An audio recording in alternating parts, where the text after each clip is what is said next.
Ser podcast. Si amanece, nos vamos con Roberto Sánchez. 4 y 5, 3 y 5 en Canarias. Saludos, señoras, señores, ¿qué tal? ¿Cómo están? ¿Cómo estáis? Muy buenas noches, bienvenidos, bienvenidas. Felices madrugadas de radio. Bueno, bienvenidos a esta comisaría que después se va a convertir en una sala de juicios. Los jueves pasa esto porque tenemos detectives y después, más que nunca hoy, tenemos un juicio que nos bien propuso. ¿Te gusta la idea, verdad, Edgarita? Me gusta porque creo que me huelo que va a volver mi prefe por ahí, ¿no? ¿O no? ¿Laura Martínez convertida o hoy no? No, hoy no. Hoy hemos fichado a otra abogada porque, bueno, por diferentes circunstancias. Edgarita Barcelona, Parda, ¿qué tal? ¿Cómo está? Buenos días. Buenos días. Ahora os cuento, es que la nueva Está abogada... bien que yo me sorprenda como los oyentes. Porque, sí, claro. Hombre, a ver, es que son cosas de entre bastidores que tampoco os vamos a contar para que, por ejemplo, desde ahí, desde Barcelona, Parda o tú, veáis con sorpresa. No, con cierta... No, lo ha pensado, pero no lo ha dicho. No, para que presenciéis, para que observéis el discurrir del programa del juicio, en este caso que nos va a proponer nuestro fiscal Félix Martín, juicio al True Crime. Después entramos en detalle, para que lo veáis con la misma sorpresa y estupefacción. Félix Martín, el fiscal. No, el True Crime. Para que lo veáis igual que lo estará viviendo el oyente. La abogada a la que hoy hemos fichado, es Andrea de Grelos. Andrea de Grelos. ¡Qué fan soy! Sí, que va a interpretar. Bueno, si ella no viniera, Adriana, yo creo que por proximidad, aunque sea fonética, con tu nombre, la podrías interpretar tú, Andrea de Grelos. Sí, no pasa nada. Si no viene, si no se despierta, entendemos que son las 4:30 de la mañana, yo lo puedo intentar. ¿Me puedes dar una pistilla si es conservadorita? No. No hagas spoilers. A ver, ¿No me puedes dar o es más felpuda que otra cosa? No, porque, a ver, yo es que tiene apellido medio compuesto. Andrea de Grelos, ya lo sé. Pero, a ver, como no es una causa así histórico-política como en otras ocasiones, sino que es el true crime como género, el de los crímenes, crimen real, ¿no? Sería la traducción así un poquito literal, pero a veces es un poco real y es ficcionado, pero convive, como le estaba explicando hace un momento a Ana Torres. ¿El juicio a qué es? El juicio es al true crime, al género, o a cómo debería ser el género para que no pugnara en importancia con la propia justicia. Quiero decir, para que no se hicieran juicios paralelos. Muy buen género, muy buen material que nos han traído hoy. Y ya digo que eso será a partir de las 4:30, porque hoy tenemos un juzgado de guardia que en realidad es una sala de juicios, y antes un caso abierto que no tiene nada que ver con esto del true crime. Por cierto, true crime, de verdad, una de las preguntas clásicas es: ¿está basado en un hecho real? Y en casa nunca pide una segunda taza de café, que decía el anuncio. Estaba pensando que ayer me parece que esta pregunta no se hizo. Bueno, creo que no se hizo. No la tengo muy presente. Ahora veremos en el resumen. Estamos hablando del caso de la mujer sin nombre, 900-100-800. Por petición popular también os seguimos leyendo, no solo en el hilo de comentarios de YouTube, sino también en Twitter. Porque salía: hola, soy Edgarita, que estoy aquí en Barcelona, que os saludo. Aparte de gente muy solvente, oyentes de Jaén, de Salamanca, Arco, por ejemplo. Gente con 2 dedos de frente. También. Además de Edgarita, que decía: hombre, por favor, no nos cerréis esto como vía de comunicación. Bueno, el caso de la mujer sin nombre, no sé si os acordáis, era ese en el que veíamos a Alberto llegar a su casa y cómo enseguida él se da cuenta de que ha entrado alguien. Al fondo del pasillo está su habitación. La habitación tiene la puerta abierta de par en par. Las cortinas deben estar echadas porque desde allí lo único que le llega es oscuridad. Gran sombra de oscuridad a la que él se va acercando, y cuando llega enciende una lamparita y con lo que se encuentra es con esta escena. Ve a una mujer de mediana edad, vestida, tumbada sobre la cama, con gesto de estar durmiendo plácidamente, pero al acercarse Alberto todavía un poquito más, se da cuenta de que no respira. Y ese no respira, habíamos dicho que sí, no da lugar a dudas. Está muerta. Solo está con lo que lleva puesto. No tiene documentación. No se sabe quién es. Él no sabe quién es ella. Ella, como preguntasteis ayer, no sabía quién era Alberto. Nadie reclama su desaparición. No sabemos cómo ha llegado hasta allí, hasta que no lo averigüemos. 900, 100, 800... Y en el capítulo de ayer... En el capítulo anterior... ¿A esa chica la han dejado en la cama? No la han dejado en la cama. ¿Fue asesinada? No. ¿Entró con llave en casa de Alberto? Carece de importancia. ¿Era la casa de ella? No, no era la casa de ella. ¿Y era una casa compartida? Con ella no, desde luego, y no tenía por qué ser una casa compartida, digamos que es de Alberto solo. ¿No era la casera? Pregunta Juan. No, no era la casera. ¿Era la portera del edificio? La portera del edificio no era. ¿Conocía a la mujer que estaba ahí tirada? No la conocía de nada. ¿La mujer estaba viva cuando se acostó? Si estaba viva cuando se acostó. Sí estaba viva. ¿Murió de forma natural? Pudo haber muerto de forma natural, sí. Hemos quedado en que él no la conocía a ella, pero no. ¿Ella le conocía a él? Ella tampoco lo conocía. ¿Iba a trabajar? No, no iba a trabajar tampoco. ¿Ella comió algo antes de sentarse, antes de tumbarse en la cama? Sí, pero no porque muriera envenenada, ni intoxicada, ni nada de eso. ¿Alberto celebró una fiesta anteriormente? No. ¿Entró para realizar un trabajo? Tampoco. ¿Podría conocerla pero de forma virtual? ¿No conocerla personalmente? Tampoco. ¿La mujer llegó sola? Pregunta Pacote. Sí, la mujer llegó sola. Jandro, Pontevedra, 900, 100, 800. Jandro, ¿qué tal? Hola, buenos días. Buenos días, buenos días. Estabas allí pendiente ya de ser el primero, te llevas un número para el sorteo que haremos mañana ya. Qué rápido ha pasado esta semana, ¿no? Sí, volando. Sí. Hay semanas que parecen 2 temporadas y otras semanas que no nos da Volando. tiempo ni a poner las cosas aquí, ni a sacar las cosas del cajón y ponerlas sobre la mesa en orden. Bueno, Jandro, tú dirás, ¿tú crees que tienes ya alguna idea? Porque como estabas ahí expectante, el primero en disparar, igual es porque crees que tienes una buena pista, una solución, ¿o no? No, mucha solución no tengo, pero bueno, vamos a intentarlo, Bueno, antes de nada quería decir una cosa muy rápida, sobre todo a Edgarita y a Adriana, que bueno, seguramente han hablado bastante de mí, mira, del 14 de agosto del 2023, fuera un juego de los detectives, se titulaba En el Blanco, si os acordáis. Sobre todo Edgarita me ha nombrado varias veces. Edgar asiente, sí, Sí, acuerda. ¿te acuerdas? ¿Sí? Pero le estás... que sí te acuerdas. O no, a ver, Jandro, pero no sé, está... Cuento más. Sí, cuenta. Era como una especie de misterio. Sí. Era una historia de aquella de Juan Botella, de John Bottle. Ah, verdad. Ya suena. Era de los Juegos Olímpicos. Sí, que se resolvió. La que se resolvió a los 10 segundos. al momento de plantearse. La que marcó un hito, la que marcó un hito, un récord. ¿Tú eras el que envió la historia? Yo soy el que la resolviera. No, sí, porque es verdad. La historia era de John Bottle. Es verdad. Jandro, tú eres esa persona. Sí. Pues perdóname, pero yo al menos no recordaba tu nombre. No, es que ya llovió, que fue en el 23, ya llovió. Jandro, ¿sabes quién más se acuerda de ti?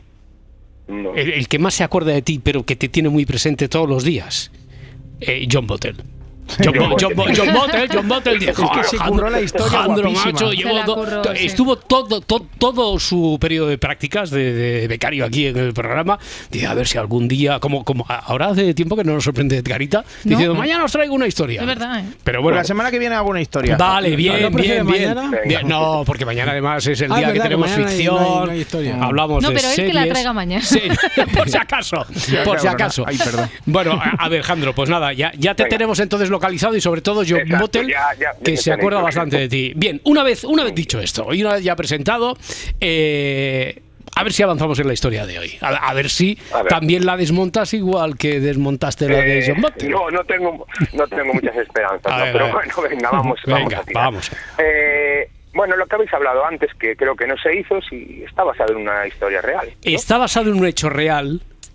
Desde hace ya algunos casos digo que es diferente que el hecho real se haya transformado directamente en historia a que los guionistas, como ha pasado en este enigma, hayan cogido un punto de inspiración en algo real y lo hayan convertido en la historia. Con lo cual, para ser más específico, no hay ningún Alberto, se llame como se llame, que llegue a su casa y se encuentre a una mujer en esas circunstancias. No. Si vais a perder tiempo. Si le preguntáis al ChatGPT, si buscáis en Google, vais a perder tiempo si vais por ese camino. Ahora, que algo que ha ocurrido en la realidad ha hecho que salte la chispa de la creatividad de los guionistas y la han llevado aquí a este territorio, sí, eso sí. Eso te lo han reconocido. No, claro, sí, hombre, me tienen que dar esa información porque digo, seguro que llegará el típico oyente que diga, cuando después de una semana, siendo una pregunta clásica, no se haya preguntado si es fundamental que haya un elemento electrónico, un componente electrónico de por medio, que tampoco se preguntó ayer. Esa era la mía, sí. Claro. O que esté basado en un hecho real, tengo que saber yo qué responder. Y en este caso es así. Como te he contado, Alejandro. Vale. Pues vamos a tirar, a ver, cambiando un poco el tercio. Esa mujer desconocida, ¿ha vivido alguna vez en esa casa anteriormente? No, nunca, jamás. Nunca ha vivido. Nunca, jamás, nunca. Vale, pues a ver, me queda una. Bueno. Vamos a gastar. Vale, la última sí por gastar un poco y desbrozar, como se dice, ¿no? Sí. Vamos a ver.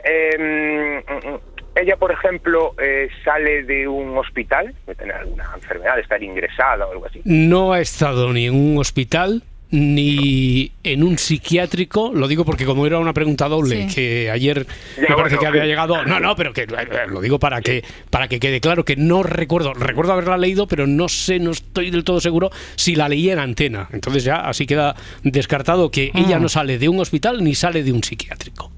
Muy bien. Vale, pues nada. Muy bien. Está John Bottle en casa celebrándolo, ¿eh? Está John Bottle diciendo, toma. ¿Te imaginas que esta historia hubiera sido una colaboración externa? Igual que hace poquito estuvimos jugando con una de inspiración de Isaías Lafuente, del gran Isaías Lafuente, pues que esta hubiera sido una hubiera sido una venganza poética, justicia poética, se hubiera hecho también al pobretico John Bottle, al que queremos sufrió muchísimo. 2 veces, una vez con la historia y otra cuando dijo García Page. Bueno, Jandro, un abrazo muy fuerte, muchas gracias. Hasta luego. Muchas gracias a todos. Adiós. Hasta ahora.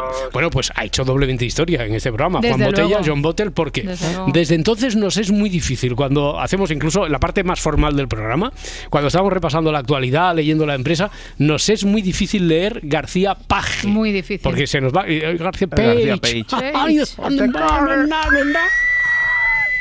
¡Este presidente de la comunidad! ¡Que llega! Y por otra parte, ha sido el creador de la historia que se resolvió más corta. Más yo corta nunca he visto, historia. o sea, fue increíble. Increíble, creo que ni una pregunta, es que no hubo pregunta. No, es que fue directamente Alejandro. La resolvió y ya está.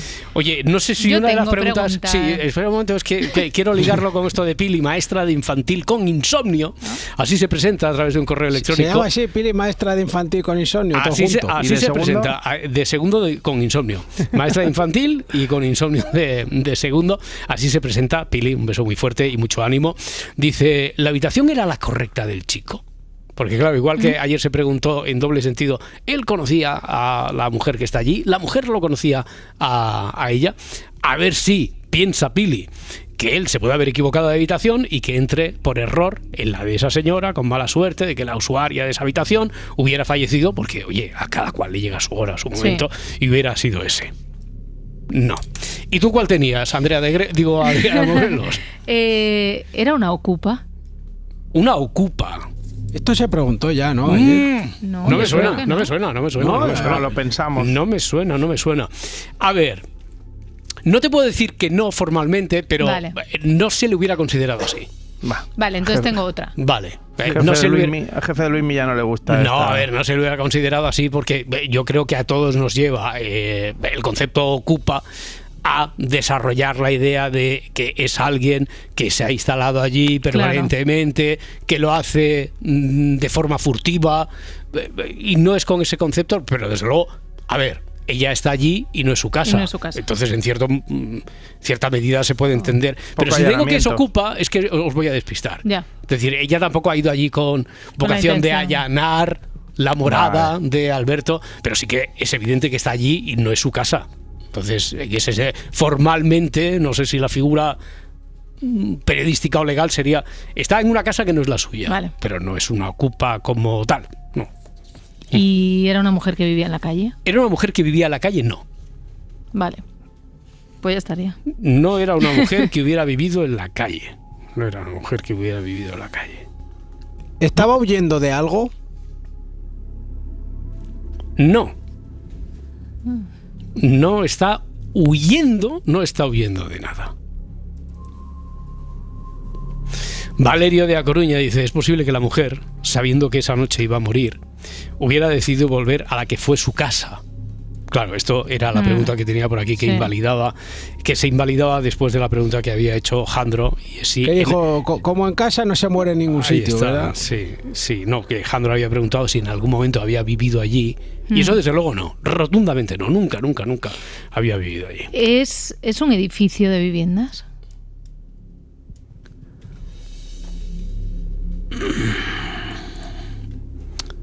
Es más verosímil pensar que es una casa. Unifamiliar. Sí, vale. Es más verosímil. No te digo yo que es más verosímil que sea una casa.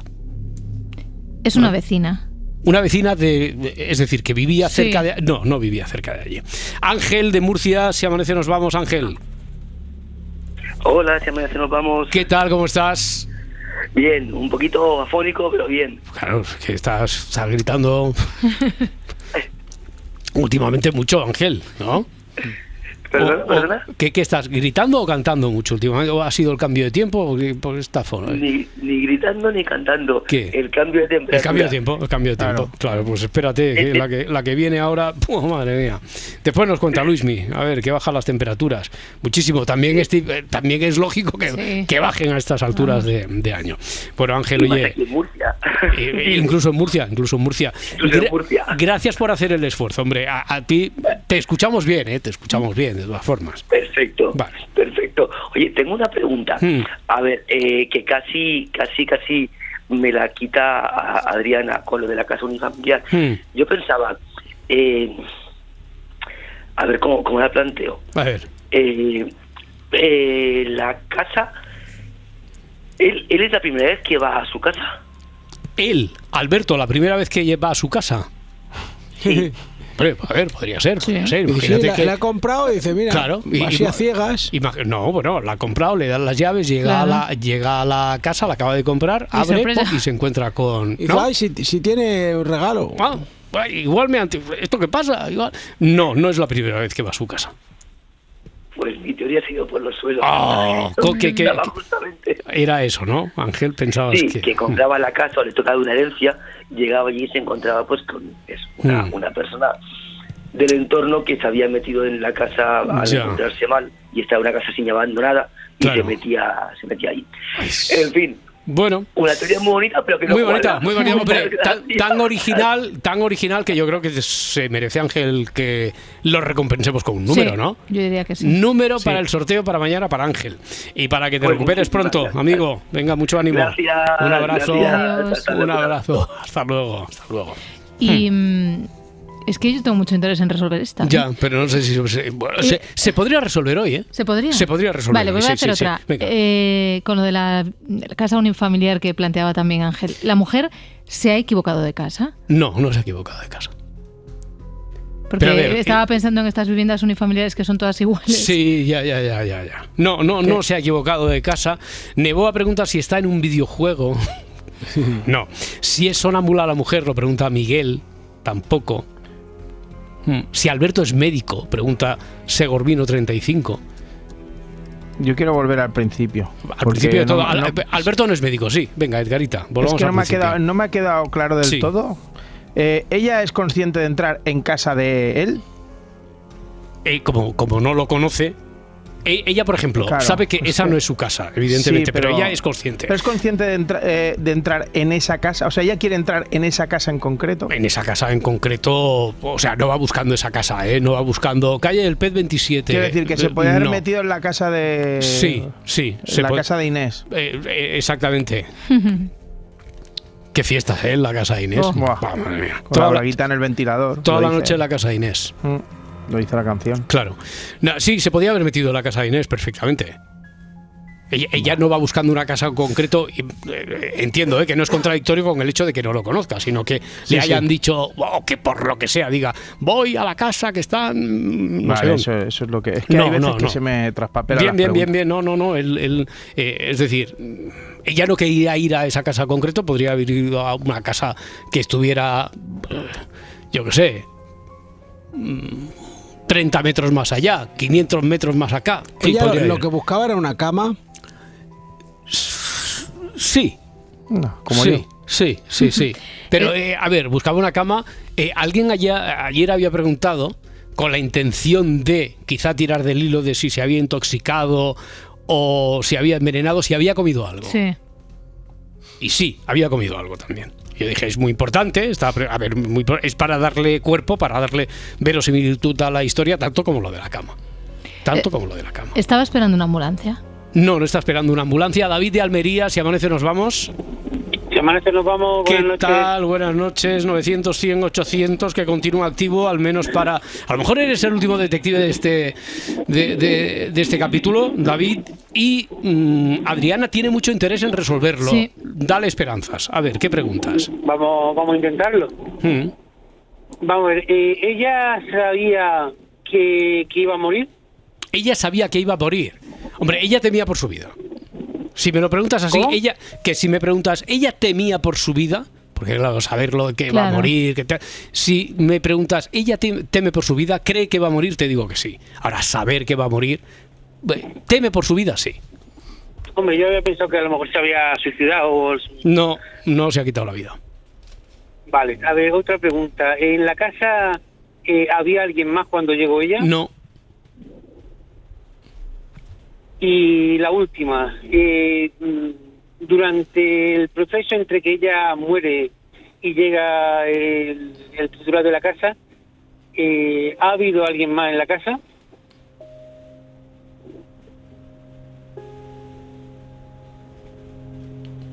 No. ¿Verdad? No ha habido nadie más. Bueno, pues nada, pues lo siento que no puedo. Bueno, yo también, David. Bueno, joder. ¿Cómo has decepcionado a Adriana Moreno? No. Oye, que has jugado muy bien. Has jugado muy bien. Estaba pensando...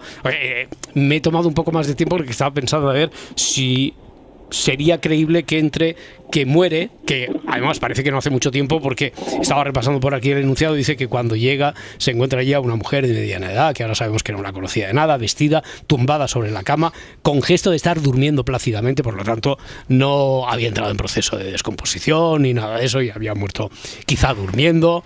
Ella temía que iba a morir, estaba pensando a ver si hubiera alguna posibilidad de que alguien hubiera entrado ahí, pero no tiene sentido. Venga, la última, David, aprovecha. ¿Es reciente que ella se haya muerto? Sí, claro, sí, es lo que estaba ahora subrayando, que tanto es así que al principio él se cree que está durmiendo.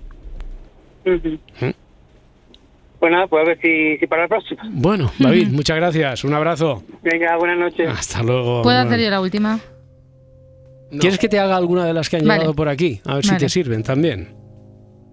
¿La mujer debe dinero? Pregunta Héctor. ¿Te encaja con alguna de tus teorías? No encaja. No. Vale, pues igual va bien porque no debe dinero, quiero decir que no. Ella busca ocultarse, que sé que es diferente a la que ha preguntado la Parda, que era si está huyendo de algo. Sí. Huyendo no. Se está escondiendo de algo. Escondiendo y ocultándose tampoco. Tampoco. Lo digo, pero, a ver, hay una similitud semántica entre estar huyendo, ocultarse. A eso he dicho que no, pero algo que nos falta ahí, si seguimos ese hilo semántico, igual eso sí que nos sirve. ¿Y querías preguntar tú, Adriana? Que si es una repartidora de comida. ¿Una repartidora de comida? Con esa pregunta no te hubiera dado ni un número ni nada, ¿no? Vale. Oye, pues yo pensaba que se había comido algo. ¿Algo? Es que alguna vez ha pasado. Claro, que se come algo de lo que lleva. Sí, ¿y? De repente se encuentra mal. No, pero es que ella no se encuentra mal a partir de lo que come. Ella venía mala de casa. Ella, si temía por su vida, era antes de comer algo. Y lo que come ni le sienta mal, ni se intoxica, ni se envenena. ni tenemos tiempo para más. Venga, que vamos a abrir el juicio enseguida, en 2 minutos.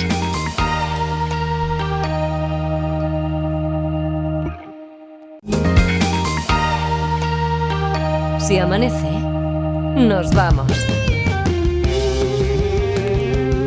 4:32, 3:32 en Canarias. 2 minutos han sido suficientes. Bueno, casi. Digo, ¿suficientes para qué? Para transformar este estudio, la Atrezzo, el decorado, en una sala de juicios. Bueno, esto ya... Ha quedado muy bien. Ha quedado muy bien. Bueno, nos falta... Félix Martín, tenemos ya hasta el fiscal y todo. Este no es de Atrezzo, es nuestro fiscal de Si Amanece Nos Vamos. Félix Martín. Félix, ¿qué tal? ¿Cómo está? Buenos días. Hola chicos, buenos días, ¿cómo estáis? Buenos días, hola, muy bien. Félix. Aquí nada, oye, faltan los carpinteros que tienen que poner unos rotulillos y eso, pero mientras voy a abrir comunicación con el Observatorio Meteorológico de Luismi Pérez en Rubí, que estábamos hablando hace un ratito, Ángel, por ejemplo, de Murcia, telefónico, sí. Porque hasta en Murcia está haciendo frío. A ver si llegan las nieves. ¿Qué nos va a deparar esta jornada? Luismi, ¿cómo va a ser? Buenos días. Buenos días, una jornada fresca, más incluso que ayer, también con más viento, y la lluvia se va a quedar concentrada en el Cantábrico, el norte de Galicia, los Pirineos y en Baleares, con algunas granizadas incluso. Atención esta tarde y noche porque la cota de nieve se va a desplomar entre Euskadi, Cantabria, Navarra, La Rioja y el norte de Aragón. Esas lluvias que hoy se van a quedar concentradas solamente en el norte del país, pero que en lo que llevamos de mes han sido muy abundantes en algunas comunidades, como por ejemplo la Sierra de Gredos, también el sur de Galicia. Tenemos registros de 300 a 500 litros por metro cuadrado de las últimas semanas.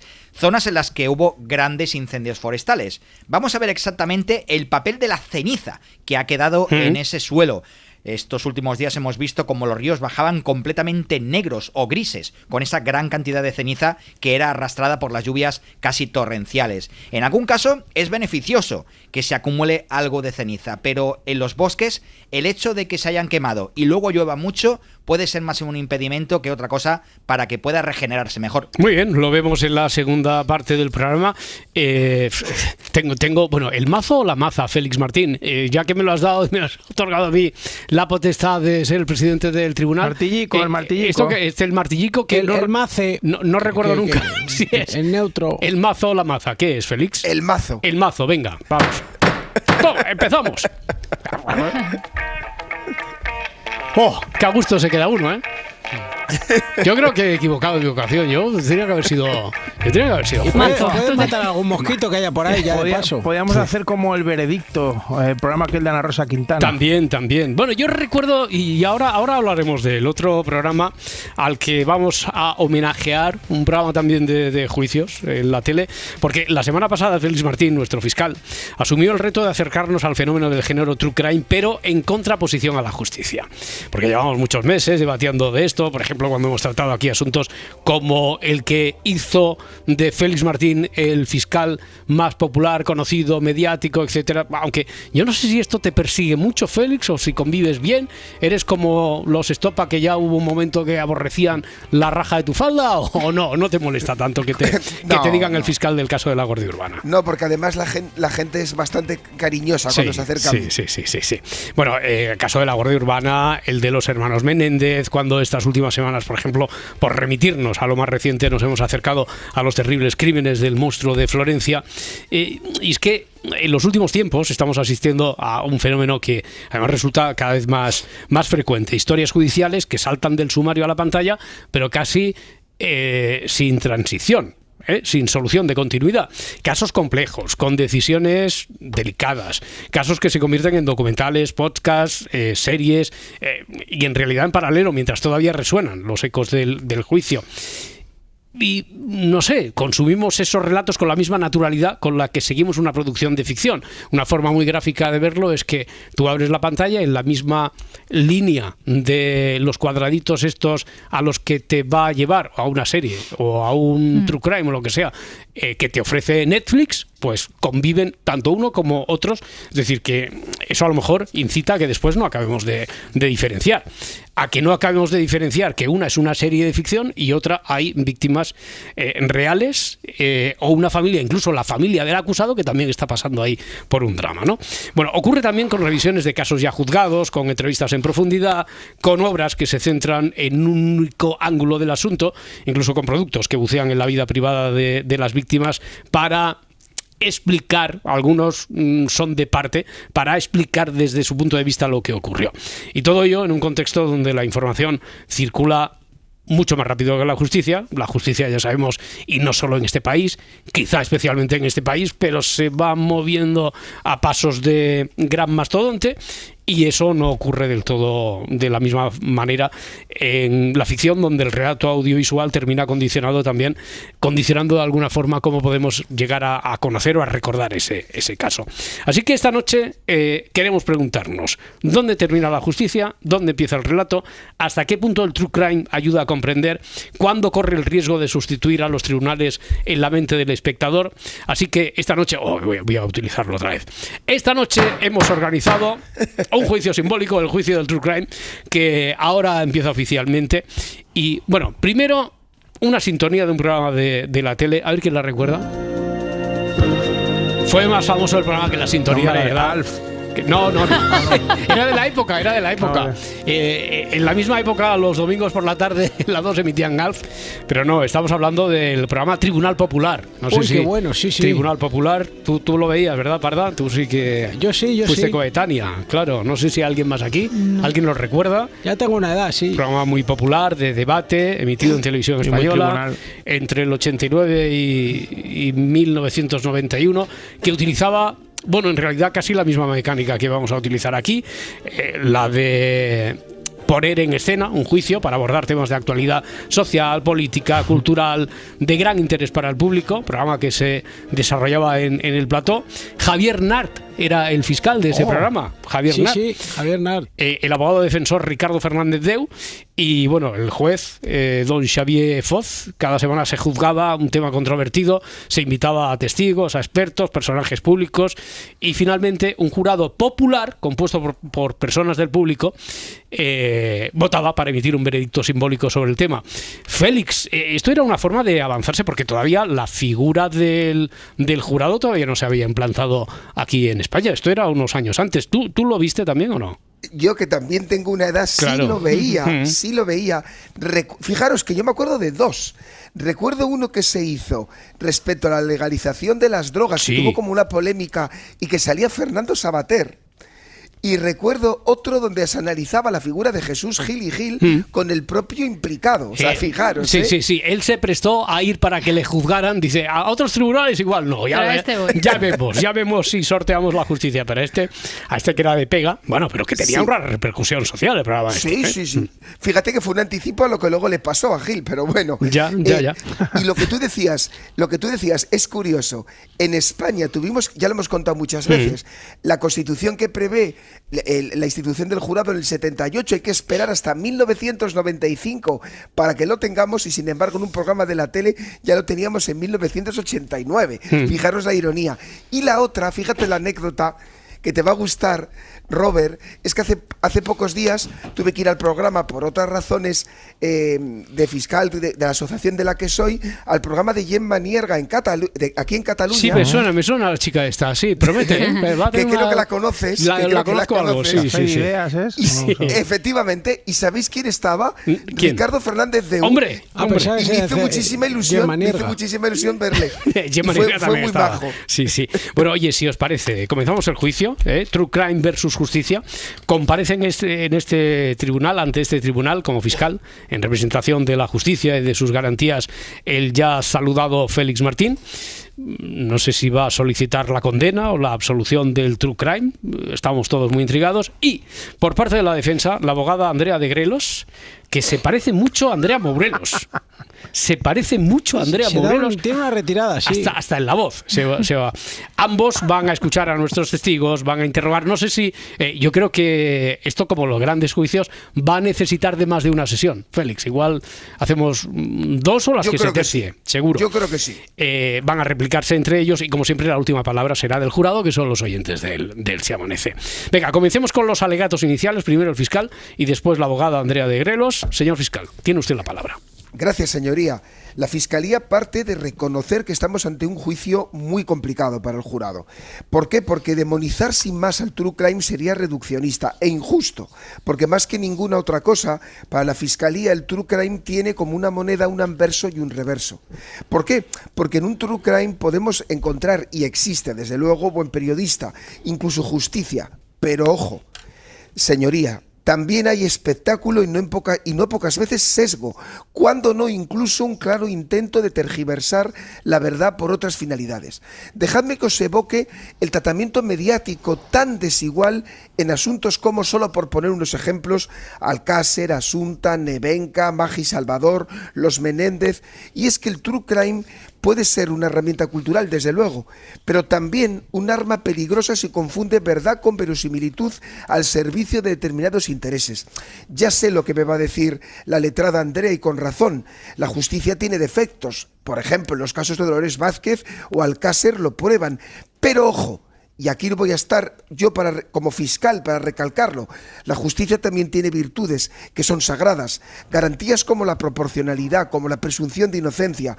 Y sabéis la fundamental, que el objetivo de la justicia solo es uno, no el espectáculo, sino la verdad, y eso lo cambia todo. Oye, perdona, antes de que tome la palabra,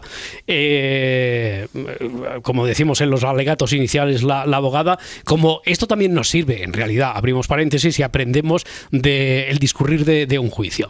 A ver, tú como fiscal, en estos alegatos, y cada vez que te diriges, ahora lo haces a la audiencia, pero tú siempre como fiscal tienes claro que te estás dirigiendo al jurado popular, que es quien va a dictar sentencia. Tú siempre te estás dirigiendo cuando dice, tened en cuenta, cuando hace a ellos, ¿no? Directamente a ellos. Y les miro, les llamo señorías, además explico que son señorías a partir de entonces, y además sabéis cómo se revuelven el asiento, como diciendo los pobres, ¿en qué lío nos habéis metido, ¿no? Pero siempre les miro a ellos y me dirijo a ellos. Oye, ¿son un todo? Quiero decir, ¿te puedes dirigir a alguno particularmente? Porque tú tú sí que sabes sus nombres. Dice, a ver, el de la camisa de cuadros.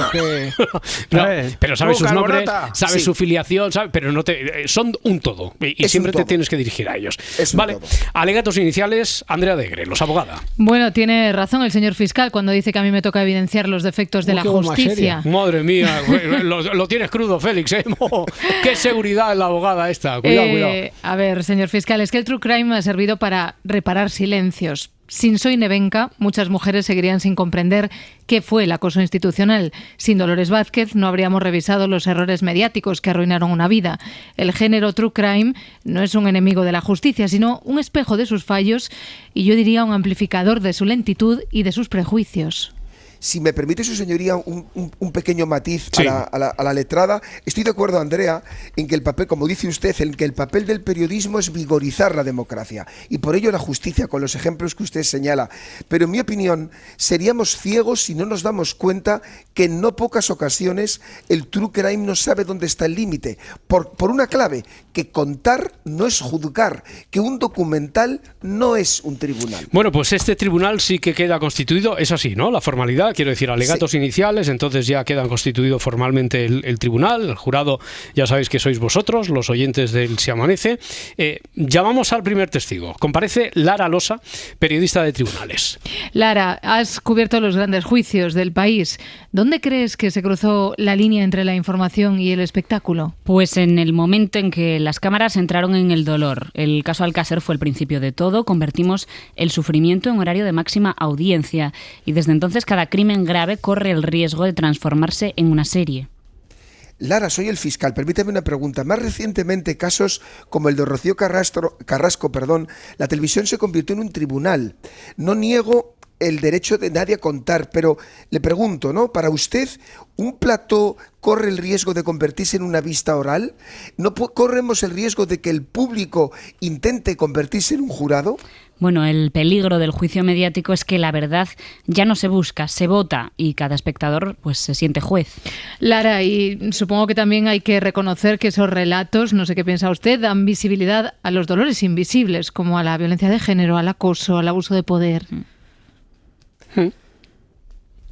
Yo creo, si me permite también la letra de Andrea, que no sé si este matiz lo compartiría Lara, que la visibilidad no puede pagarse con la pérdida de garantías, que la justicia no se construye con trending topics.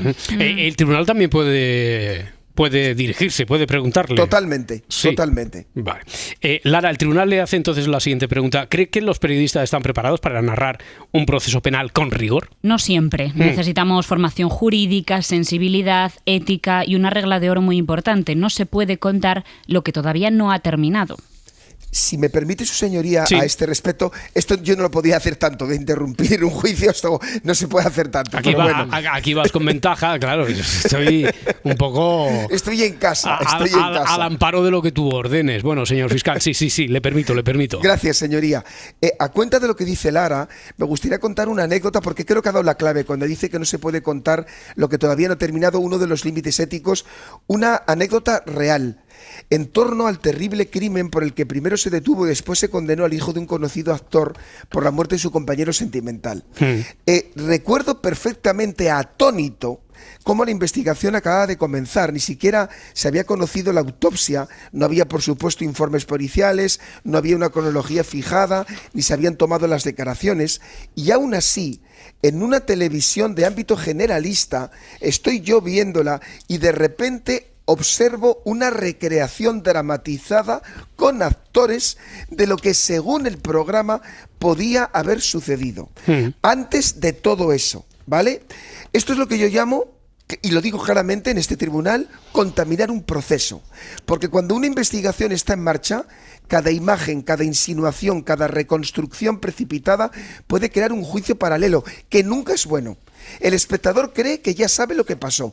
El testigo que verá la recreación puede verse influido. El sospechoso puede convertirse en culpable en la mente del público antes incluso de poder defenderse. Y lo más grave, los profesionales que trabajan en el caso comienzan a cargar con una presión mediática que no les corresponde. La justicia necesita silencio, método y serenidad mientras se está proyectando. El espectáculo necesita inmediatez. Y cuando el espectáculo, ya termine, señoría, entra en un proceso vivo, lo que se rompe no es el guión, lo que se rompe es la presunción de inocencia, la imparcialidad y a veces la posibilidad misma de llegar a la verdad. Y esto, en definitiva, es de lo que estamos hablando hoy. El riesgo de convertir un crimen real todavía confuso, todavía en estudio, en un producto narrativo con apariencia de certeza en relación con una versión concreta elegido por unos guionistas concretos. Señor fiscal, gracias, ¿no le parece a usted suficiente que ese programa donde se está realizando la recreación tenga un rótulo muy llamativo, que los presentadores del programa vayan insistiendo en que eso no es más que una recreación? Lo que prevalece en la mente de quien lo está viendo es que aquello es como una recomposición de la realidad como tal. Sí, vale. A mí me parece hacer trampas. Eso me parece hacer trampas. Si le parece, ya vamos a declarar al médico forense de Si Amanece. Nos vamos al doctor Luis María Planchat. Doctor, bienvenido. Buenas noches. Buenas noches, buenos días. Buenos días. Señor forense, en las partes le van a hacer unas preguntas. Empiece usted, señor fiscal. Gracias. Buenos días, señor doctor Planchat. Es un honor estar con usted en el juicio. Le pregunto, doctor, usted como psiquiatra, ¿qué explicación nos puede dar a que la sociedad haya quedado tan fascinada por el true crime y sobre todo ahora, en este momento? ¿Por qué ahora y no antes? Mire, señor fiscal, se podría dar una explicación muy simple, diciendo que es el morbo, que lo que mueve todo es el morbo y llegar a conclusiones sobre la sociedad y tal. Yo apuntaría otra serie de razones, fundamentalmente. En primer lugar, yo creo que en el ser humano está imbuido en su código genético la necesidad de estar protegido o de protegerse o de prever posibles ataques, ¿no? desde sus orígenes, el ser humano ha tenido que estar en esa actitud.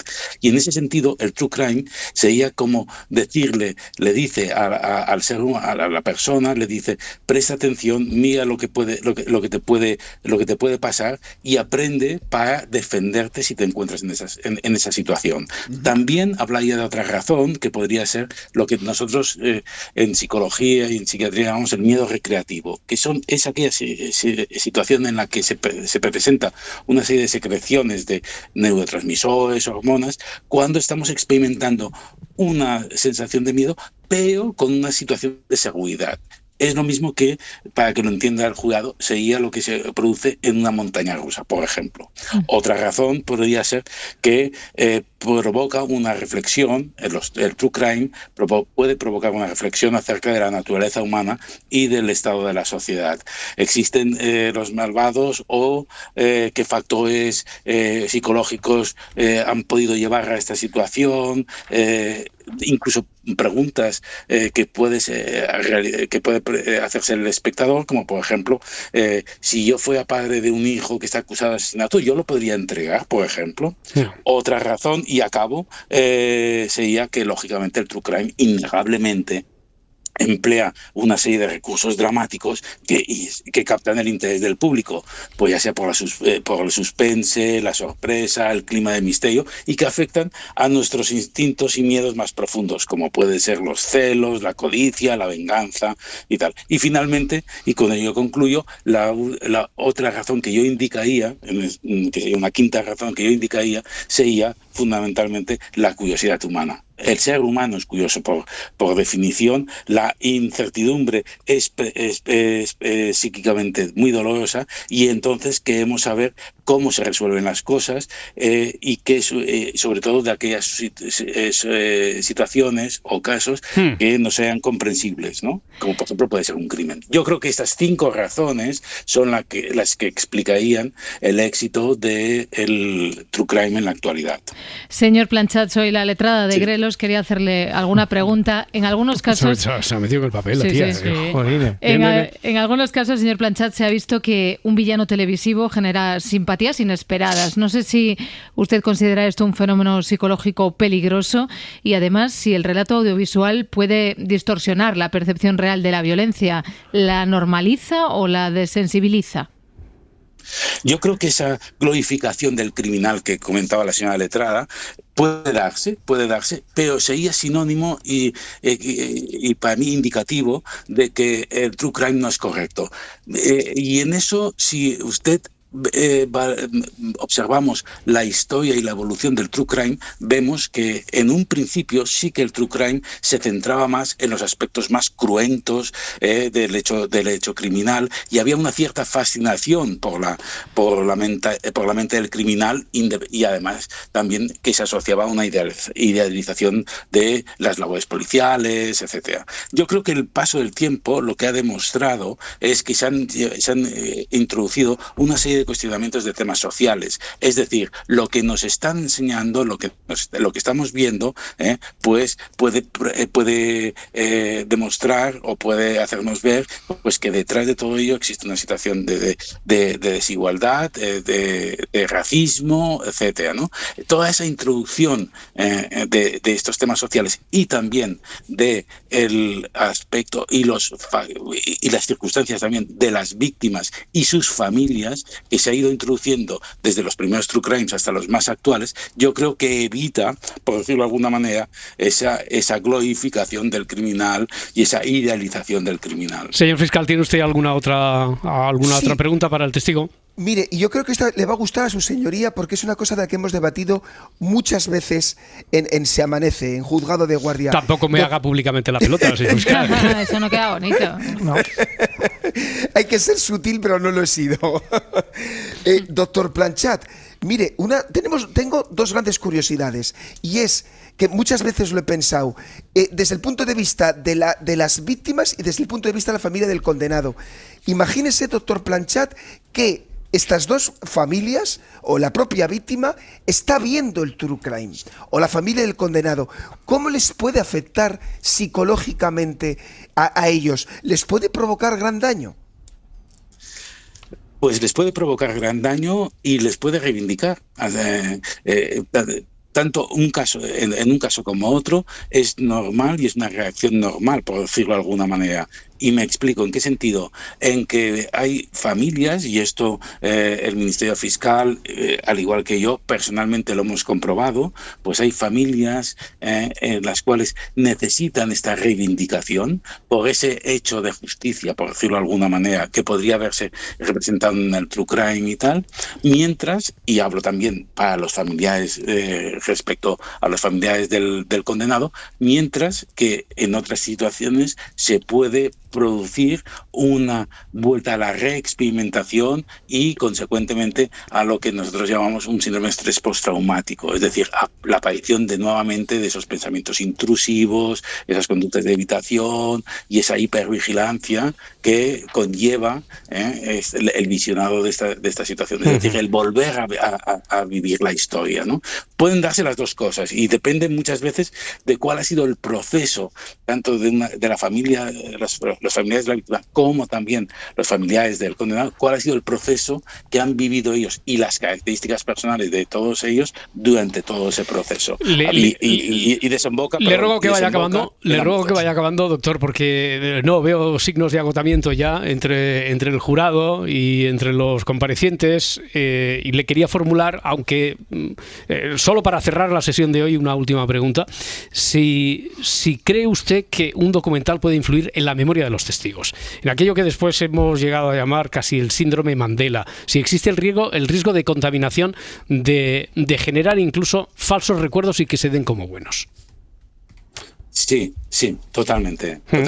Puede ocurrir. Es decir, incluso lo que se ha comprobado es que en la memoria de hechos muy traumáticos sí que puede haber una afectación y puede crear falsos recuerdos. Eso está claro. ¿Ve usted mucha frivolidad?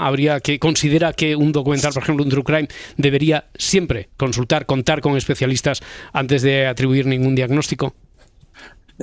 Antes que nada, señoría, mire, lo que sí que le tengo que decir de entrada es que, con todo el respeto de este perito respecto al tribunal, esa frase y esa pregunta que usted me ha dicho de atribuir diagnósticos, quiero dejar claro y rechazarla de entrada, porque eso presupondría el que existe algún trastorno, alguna enfermedad detrás de esas situaciones, y eso no es falso. Permítame señalar que en otras intervenciones que he tenido con el Ministerio Fiscal y en concreto con el fiscal que está asistiendo a este juicio, lo hemos comentado muchísimas veces. El mal y el malvado existe y eso no es sinónimo de que detrás haya ningún tipo de trastorno ni ningún tipo de enfermedad. Por lo tanto, en ese sentido, sí que quiero romper una lanza y a lo mejor sea lo más positivo que pueda presentar este perito en este acto judicial, el descartar absolutamente de que siempre o pueda haber la existencia de un diagnóstico. Puede haberla, pero ni es lo más frecuente, y por supuesto el admitir eso comportaría que siempre estaríamos diagnosticando la maldad. Y doctor Planchat, muchísimas gracias por su comparecencia, muchísimas gracias por sus respuestas, por su claridad, y hasta aquí.